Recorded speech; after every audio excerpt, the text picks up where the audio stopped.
Bonjour, bonsoir, mes frères en Christ de partout où vous êtes. Je suis votre humble serviteur, Stémé, la race d'ennemis. En ce jour, j'aimerais encore édifier quelqu'un avec ce petit mot. J'aimerais parler sur la prison.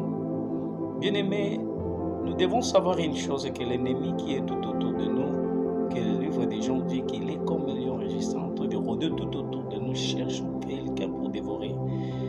Il n'a jamais cessé à nous mettre en prison.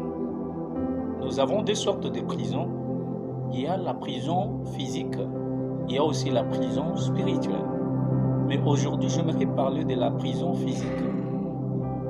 Je ne sais pas dans quelle prison que tu es en ce moment, mais j'aimerais te dire qu'il y avait des gens qui étaient dans la prison physique dans la Bible. J'aimerais t'énumérer quelques exemples de la Bible ici pour t'édifier, pour voir que la prison que tu es aussi physiquement aujourd'hui, cela ne te limite pas d'être connecté à ton maître qui est Dieu Tout-Puissant.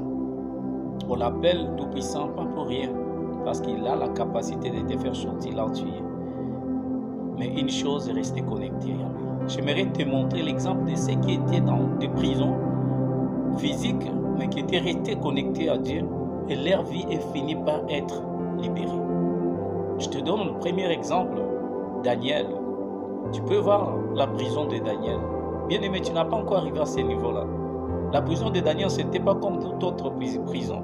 La prison de Daniel, Daniel était mis en prison ensemble avec des lions. On a dit qu'on avait laissé ces lions-là, la Bible dit qu'on avait laissé ces lions-là 7 jours sans manger.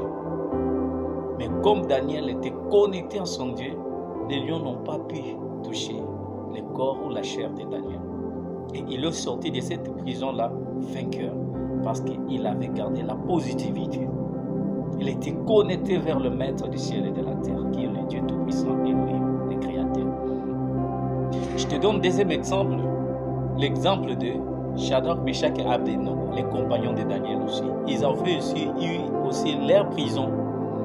Et leur prison, c'était aussi différemment de la prison de Daniel.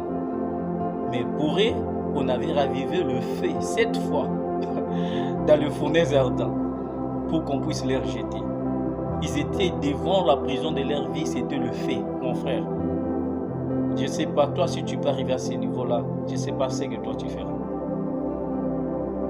Tu es dans une prison normale, peut-être dans un cachot là, dans la cité, mais tu pleures. Mais regarde, Shadrach, Meshach et Abednego, ils étaient devant fournaise ardent qu'on avait ravivé 7 fois.